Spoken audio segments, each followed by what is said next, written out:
Pemirsa, Polda Jabar menggelar jumpa pers terkait penangkapan Taufik Hidayat pelaku penyekapan wanita di Bandung. Senyum dong. Jid. Tapi senyum dong, Opik. Jangan nunduk, jangan nunduk. Tapi senyum dong. Katasin.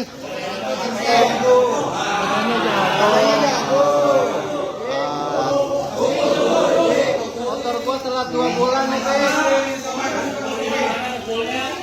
Bencok. Sementara itu, keluarga korban enggan memberikan maaf. Yang bisa saya minta maaf. Saya kata yang maaf ya saya anaknya ya. Saya dendam selama sampai mati, saya dendam sama dia. Saya nggak mau anak saya ditaruhkan seperti itu, Bang. Sakit, lebih sakit dari anak saya. Yang jalannya kita ya minta hukum seberat-beratnya lah. Saya. Makasih, mungkin saya ucapkan sudah. Kalau kondisi anak saya alhamdulillah sekarang ini membaik alhamdulillah, doa semua pihak membaik sekarang. Kalau matanya kita nggak ada. Kalau yang satu itu udah infeksi, katanya udah diambil sama dokter, udah diangkat. Gak ada kata maaf. Dia enteng ngomong kata maaf. Sedangkan Risa udah hancur kayak gini, dia bilang minta maaf. Gak ada sih kata maaf. Saya juga sebagai orang tuanya nggak ada kata yang maaf ya saya anaknya ya. Anehnya, Komnas Perempuan menyatakan bukan kasus Nah, penyiksaan. kemudian untuk kasus YTR, perlu kami sampaikan di sini, kasus YTR itu kita belum bisa melihat sebagai sebuah kasus penyiksaan dalam definisi konvensi anti penyiksaan. Dalam konvensi anti penyiksaan, dia mensyaratkan bahwa perbuatan tersebut ditujukan untuk menimbulkan severe pain, kesakitan yang sangat luar biasa, untuk mendapatkan tujuan tertentu. Tujuan itu adalah misalnya mendapatkan pengakuan atau untuk diskriminasi, dan ada keterlibatan negara.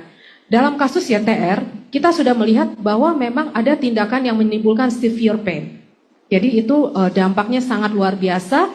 Nah, yang perlu kita periksa sekarang adalah apakah ini belum terlihat ya, apakah ada pengabaian dari pemerintah daerah, misalnya tempat kos-kosannya, atau dari aparat penegak hukum, misalnya ketika perempuan tersebut, korban tersebut sudah berusaha untuk menyampaikan kasusnya, tapi kemudian tidak ditindaklanjuti. Nah, disitulah kita bisa melihat bahwa sudah ada keterlibatan negara memberikan pengabaian sehingga masuk dalam kategori penyiksaan yang ada di dalam konvensi anti penyiksaan.